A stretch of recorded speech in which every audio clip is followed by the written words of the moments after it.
I always say tariffs is the most beautiful word to me in the dictionary. And then it's tariff, because tariffs are going to make us rich as hell. It's going to bring our country's businesses back that left us.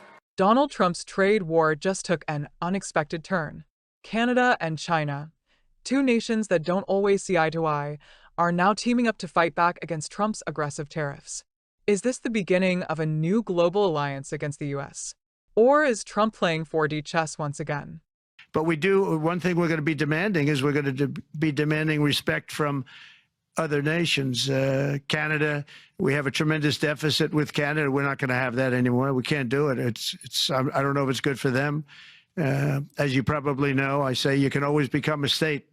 And if you're a state, we won't have a deficit. We won't have to tariff you, et cetera, et cetera. But Canada has been very tough to deal with over the years. And it's not fair that we should have a $200 billion or $250 billion deficit. We don't need them to make our cars, and they make a lot of them. We don't need their lumber because we have our own forests, et cetera, et cetera. We don't need their oil and gas. We have more than anybody.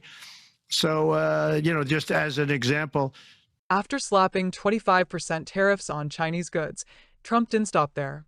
He extended trade restrictions to include Canada, hitting industries like automobiles, aluminum, and lumber. His message? America doesn't need China, and it sure doesn't need Canada either. Harm Canadians, but beyond that, it will have real consequences for you, the American people. As I have consistently said, tariffs against Canada will put your jobs at risk, potentially shutting down American auto assembly plants and other manufacturing facilities. They will raise costs for you, including food at the grocery store, gas at the pump. They will impede your access to an affordable supply of vital goods crucial for U.S. security, such as nickel, potash, uranium, steel, and aluminum.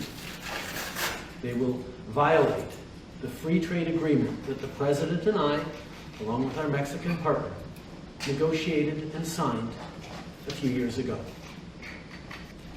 I am announcing Canada will be responding to the U.S. trade action with 25% tariffs against $155 billion worth of American goods.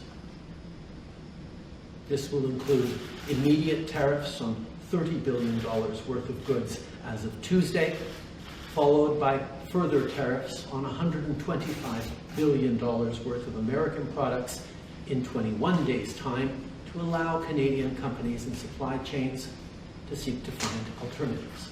Like the American tariffs, our response will also be far-reaching and include everyday items. And as part of our response, we are considering, with the provinces and territories, several non-tariff measures, including some relating to critical minerals, energy, procurement, and other partnerships. As I've said before, if President Trump wants to usher in a new golden age for the United States, the better path is to partner with Canada. I'm pleased that we'll continue our exploratory discussions toward a comprehensive trade agreement between Canada and China. We believe that done properly, a trade agreement will benefit both countries, creating jobs, strengthening the middle class, and growing our economies. It's an opportunity that makes sense for Canadian businesses. Canada is, and always has been, a trading nation, but the landscape of trade is shifting, and we need to adjust to it. Already one of the top destinations for Canadian exports, China will soon be the largest market in the world. It's home to 1 billion potential customers for the high-quality goods and services that Canadians deliver every day.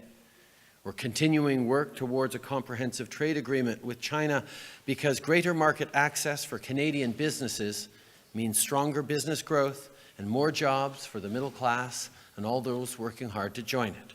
That's when China saw an opportunity. Instead of fighting Trump alone, Beijing extended a hand to Canada, offering new trade deals, investments, and economic cooperation to bypass U.S. tariffs. For decades, Canada relied on the U.S. as its largest trading partner. But Trump's America First policies have pushed Canada closer to China's open arms. New trade routes are opening. Chinese investment is flowing into Canada. And American businesses? They could be the ones losing out. Trump is not happy.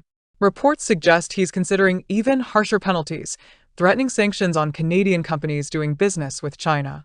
But will it work? Or is Trump pushing America's allies straight into China's hands? One thing is clear, Trump's tariffs have sparked a global trade realignment. Canada and China are joining forces, and if other nations follow, America could be left on the outside looking in. Will Trump double down? Or will this be the trade war that backfires?